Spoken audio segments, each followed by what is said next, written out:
Hey guys, this video is called Hermetic Initiation. What it is, how to do it, and quite importantly, if you're even considering it, do you actually need it? So, we're going to start off with a little bit of general discussion about initiation, because I know there are viewers who haven't looked into the stuff much, and as always, we're going to try and take it as far as we can. So, when we say initiation, what does this mean? Basic meaning of the word is a beginning. To initiate an action or initiate an endeavor. So when we're talking about Hermetic initiation, what we have to ask is, what is this Hermetic endeavor that we are seeking to initiate? Now, a lot of discussion of initiation seems to revolve around these rituals and these lines of succession and the idea that you need an initiation properly performed upon you or that you've gone through in order to have a real initiation. And in a certain context, there is some truth to that, but I really want to break down the theories behind it to figure out what the reality is in all of these competing agendas and ideas. Now, when it comes to these sort of group initiations, two of the most commonly talked about issues are lines of succession and these little things that we call egregores. Alright, so an egregor is like a group mind, or a group energy reservoir. People, through performing similar rites or the same rites or identical rites, through taking oaths that bind them to one another, and through their intentional willpower, create communal energy reservoirs. And in order to tap into one of those community reservoirs, the rites of initiation, the oaths, and the passing of power from someone who's already a member, who's already integrated into that egregor, to pass the power is kind of like giving them the password. Alright? So, if you feel the need for an egregor to support you in your work, that can be something to take into consideration. Now, when you're looking at whose egregor do you want to be part of, some are going to really advertise an ancient lineage. Sometimes, well, oftentimes this is completely bogus. Some groups do have something substantial to offer as far as their history. But the key is to look at who are these people today. Are these true magicians? Are these masters of their art?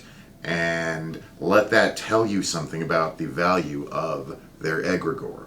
Now, when it comes to line of succession, a lot of this is tied into the egregor concept and based on it, but there's another element to it as well. It's been discussed as a matter of almost like a brand name, where when you hear a certain word or a certain title of a group, you assume certain things about them. Like if you hear Gardnerian Wicca, or if you get an opportunity to join a coven of Gardnerian Wiccans, well, it seems like you should be getting the same style of witchcraft that is Gardnerian Wicca, that they were practicing back in the 50s and 60s. So that's an area where a valid line of initiation tells you that what these people are calling themselves is actually what they are. So there is that element to it as far as just honesty and integrity. So people who are claiming prestigious lineages, the burden is on them to justify that claim. Alright? A lot of people will claim famous things for whatever reason. Take it with a grain of salt. And when you do find someone with genuine initiatic succession, don't assume that just because they have that their line of succession and the egregor that goes with it is something you necessarily want to be involved in. Because just as you gain from that egregor, so too must you give to it. Alright? There's an exchange. It's like a bank account. You're putting your money in to be able to get their money out on loan, but it all goes back. You know? The egregor serves as a way of circulating a lot of energy through you. It doesn't necessarily leave you with a whole lot more. Alright? And there can be binds and burdens and almost forms of taxation upon you in return for that connection. So beware. doesn't mean that it's not a good idea. It just means that you need to know what you're talking about. You need to know what's being offered before you come to any kind of decision on it. Now, all of that aside, what else can initiation be? Because especially when you are looking at groups that claim prestigious line of initiatic succession, or not, you have to look either way. Could this be what we call a cult? And a group of people who follow a more or less arbitrary set of belief systems that are really primarily about whatever the leader wants them to believe, and that leader has the privilege of changing the beliefs, where the individual is very much discouraged from deviating from the prescribed beliefs. And in this context, initiation can serve as kind of a leash on you. It can serve as a way of introducing you to groupthink. And I don't mean groupthink here in a positive way. I'm talking about it as a psychological term. Groupthink is what happens when the need for conformity and acceptance within a group of people leads you to bypass your own better judgment. Alright, so that's another thing to be aware of.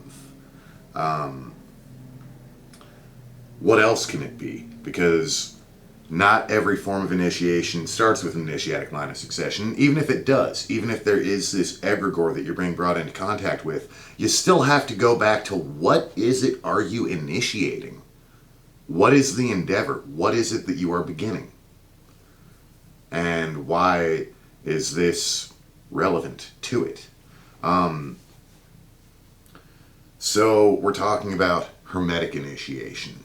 An alchemical way of saying what the goal is might be to separate the gold from the dross, or separate the fire from the dead earth, separate the spirit from that which binds it, and then reintegrate the two for a more perfected being, is one way of looking at it. It's very metaphorical, very abstract in that sense.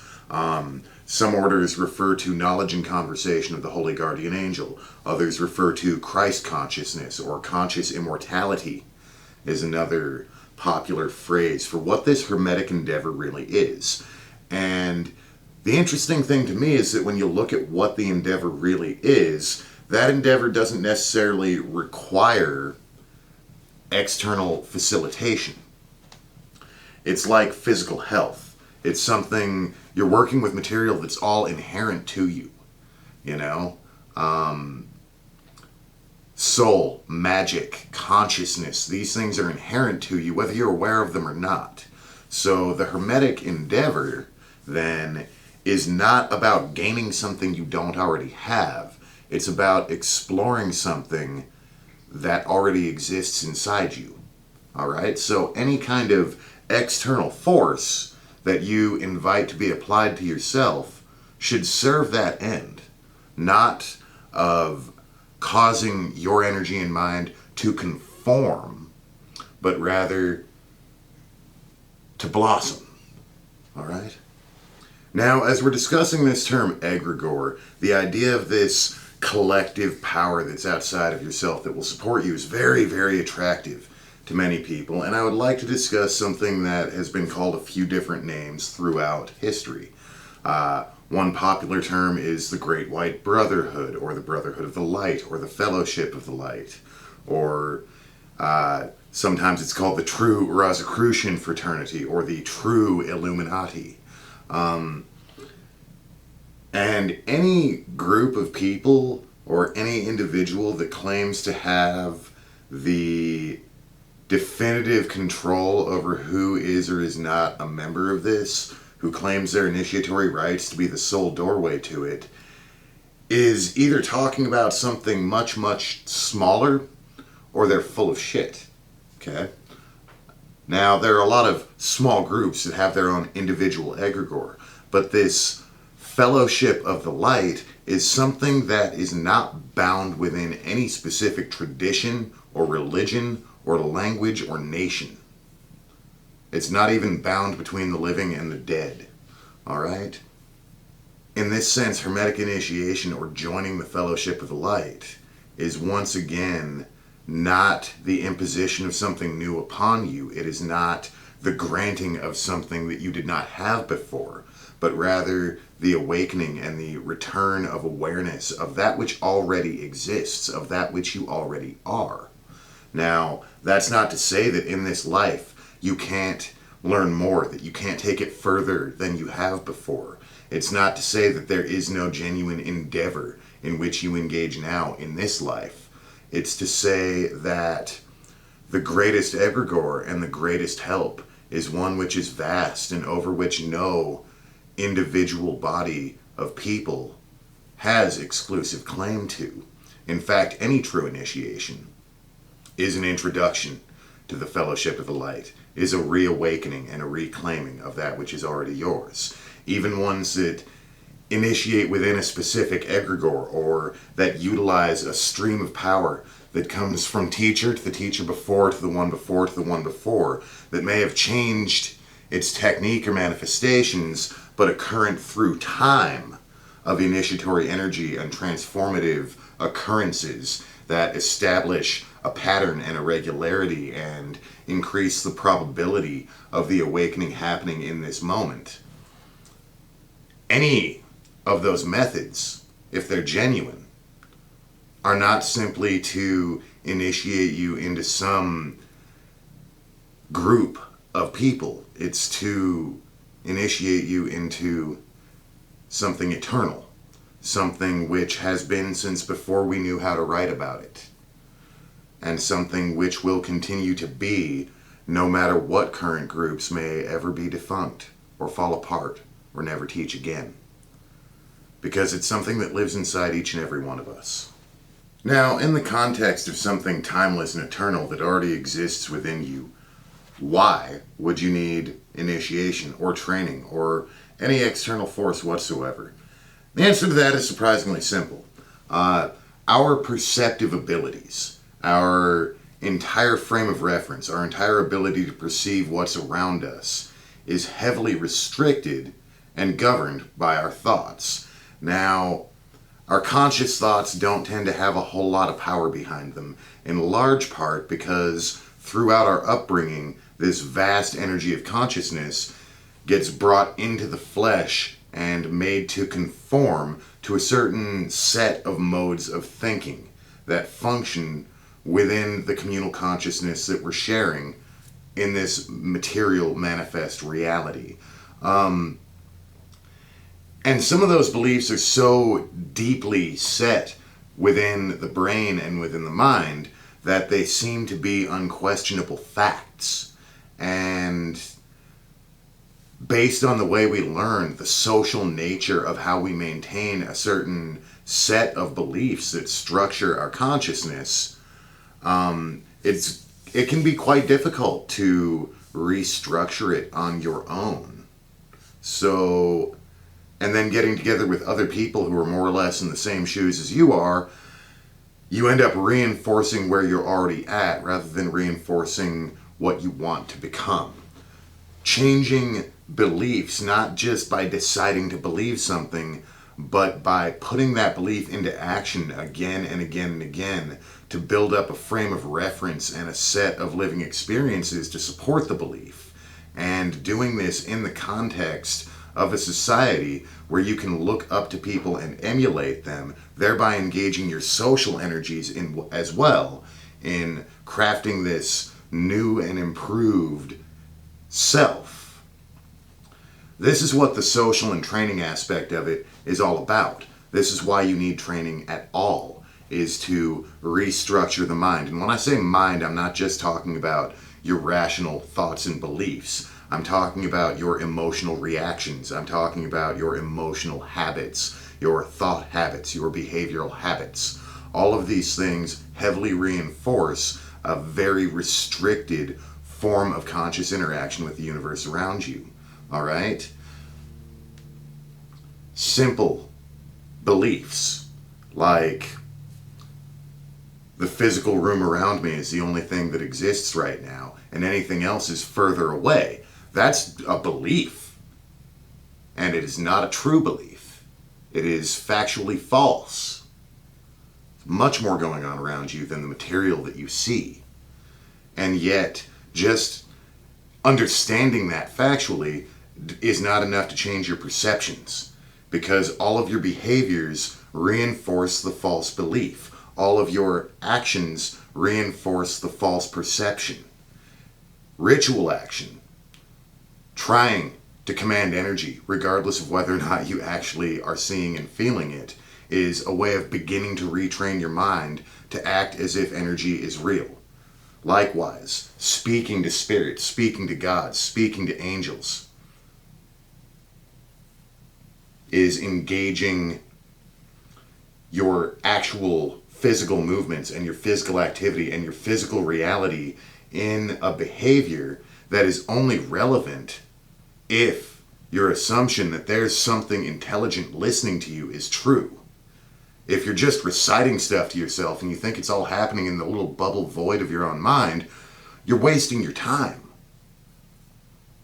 Bringing additional people into that, practicing magic together with multiple people, is a way to further engage the social energies of multiple human beings working in harmony, creating their own group thought form that accommodates the reality of spiritual beings.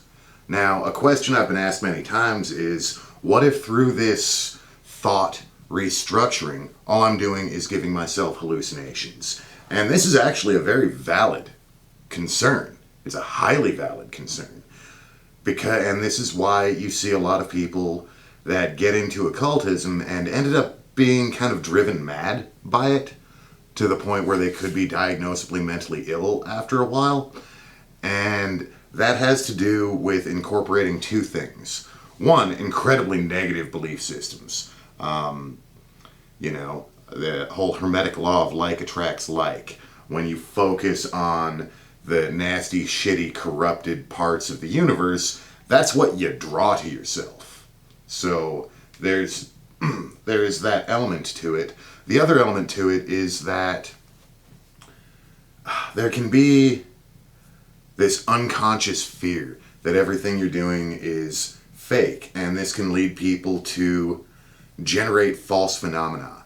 Instead of talking to the spirits and then waiting to see if they notice something, they talk to the spirit and then try to imagine that they see it, and try to imagine what it would say until their imagination becomes this self-fulfilling fantasy that has nothing to do with reality.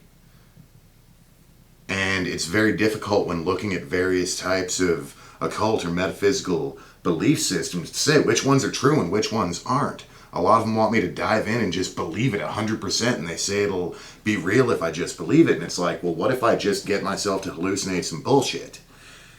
So there's a balance that needs to occur through this process of training, through this hermetic endeavor that allows you to view potential beliefs as something that you're choosing to operate on the assumption that it's true, and then you're waiting for a response. Because if it's real, there will be some level of response somewhere along the way that is external to you, that is not coming from your own self. And it can take patience. It can take a lot of self-development before the perceptions begin to open up. But when they do, it's so different from anything that you can generate through your own will. The existence of an external being with its own consciousness, its own thoughts, personality even, intentions, feelings, external to yourself. So there's that side of it. And many initiatory traditions can be very harsh in their judgment of individual practitioners and harsh in their judgment of newly founded groups, because they say, you guys don't know what you're doing. You don't know which axioms are true and will yield results versus the ones that are just going to lead you into delusion. So we've been doing this for a long time, just believe us. And they like to imagine that a bona fide brand name should be enough to tell you that their set of operating principles is the one that's going to work. It's a very old world mentality. It's a very Piscean age mentality. And to a certain extent, there is a use in it. There is a use in authority telling you something is true, but it has to be stuff that you can put to the test. And our minds respond differently to the same stimuli, oftentimes. So there has to be an inherent flexibility. There has to be an ability to make it your own. You know, it's not just about looking at a school and saying, oh, who's the master of that school, or the head teacher, or the high priestess, or the imperator, or whatever. How great are they? You have to ask, how many true awakened initiates are coming out of their school? How much does it look like people are aping the leader? Very lower chakra behavior. And how much does it look like they're using base emulation to awaken their own flame and let that transmute them into something their teacher might never have had in mind for them, but that is more real for it? So as far as initiations granted or performed by somebody else upon you, they tend to fulfill a number of different purposes. There's dedication. This is the part that you bring to the initiation. This is your energy that you put into it. Whether it's through signing an oath or taking an oath of dedication to an endeavor or a concept. Some cases it will involve a dedication to a group or a lineage or a code of conduct that is uniquely human, that keys you into a distinct group of people. But one way or another, your intention to do it is in itself an initiatory act. My first dedication was a self-dedication when I was a teenager, and yet in many ways it was among the most important initiatory experiences of my life, because that was when I asserted from within myself that this magic was something that I intended to master. And so the self element, the dedication element, is an important part of any genuine initiation. There's also conferral of power. This can be the welcoming into the Egregor. In certain lodge settings, they'll use complex sets of symbols that end up burned into your aura. You know, you see the mark of an initiate of a certain tradition. And that's the key that they use to tap into the reservoir of tools at their disposal. In others, you'll see a passing of power, a creation of a circuit, and a priest or priestess willing their power into the initiate. And that made it actually into a really campy but amusing movie about some teen warlocks who could will their power to somebody when they died only. So yes, you're not actually willing your entire soul to them in that context. You're simply willing the power of the Egregor and the power of the succession of initiations into that person. And their will to accept it is what causes the link to happen. It's not just the will of the initiator to bestow it, and neither is it only the will of the initiate to receive it. It has to happen from both sides for that dynamic connection to occur. But there are other types of conferrals of power that are not, again, dependent upon this little Egregor. And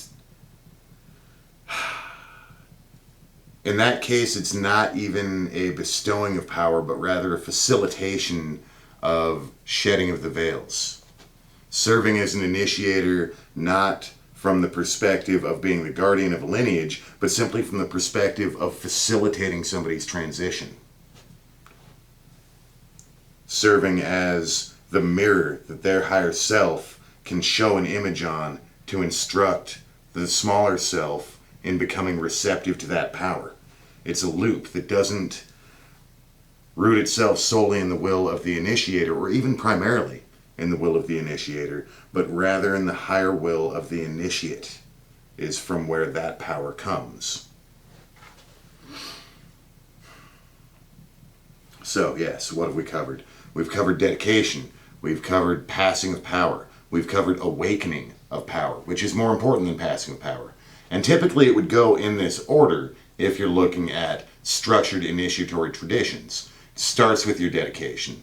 Then it comes with a introduction to the Egregor. Then there's a passing of power within that Egregor. And then you finally get to the point of awakening your own inner power. The Egregor serves as something of a crutch. The stream of initiatic succession carries you forward with power beyond your own individual willpower. All right?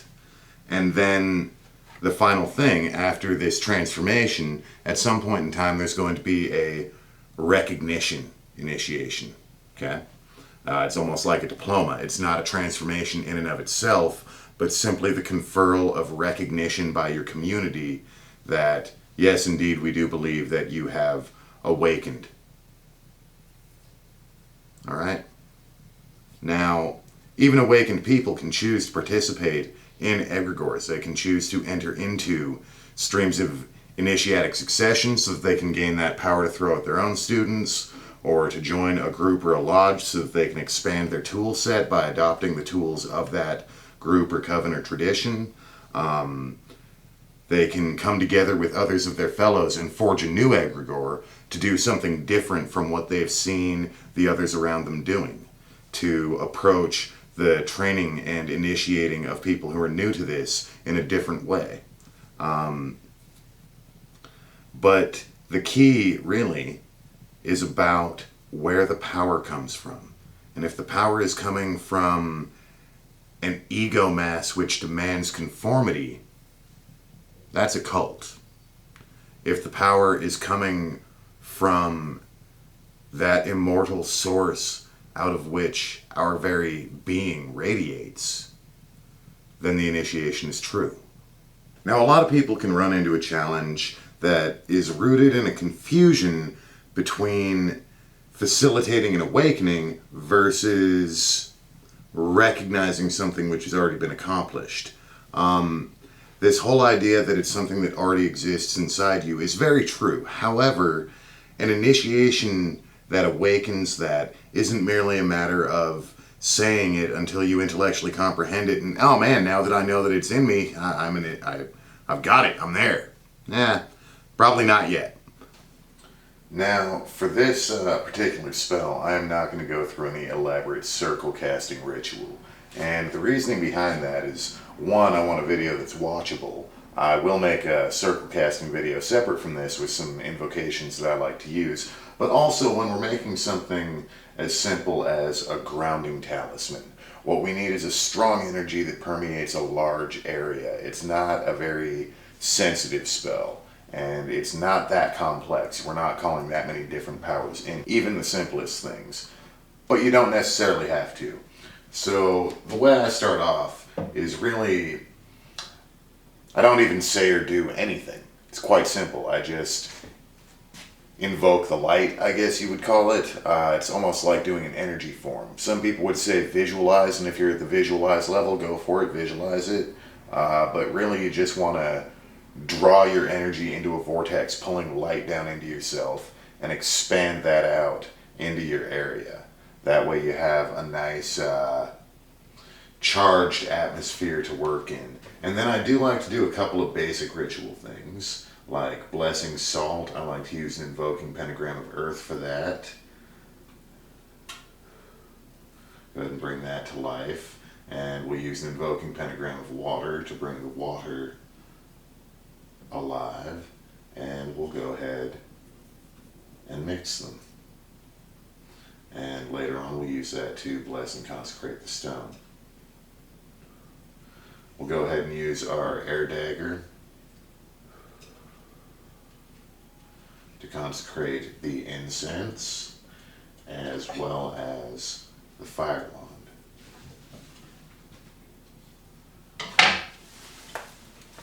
And we can go ahead and light the incense.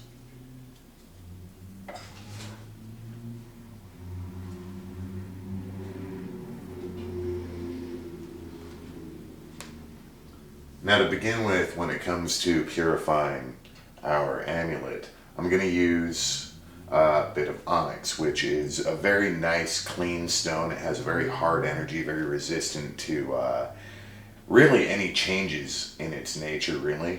So just kind of knocking that energy through another object, especially something like hematite, which is so grounding and can really absorb and hold on to energy, you know, spiraling it around. And you can reach out and really let your own personal energy interact with the energy of the stones and let yourself move the energy of the stones together so that you're not just doing this funky thing with your hands, you're actually working with the power of the object that you're getting ready to consecrate. And that's when I'm going to go to the holy water, or rather the consecrated water. And similarly, just kind of let that crystalline light in the salt water just kind of sparkle and soak into the stone. And again, when we're using our incense, the scent, the meaning of the scent, the energy of the scent, the energy of the fire really is what we're harnessing.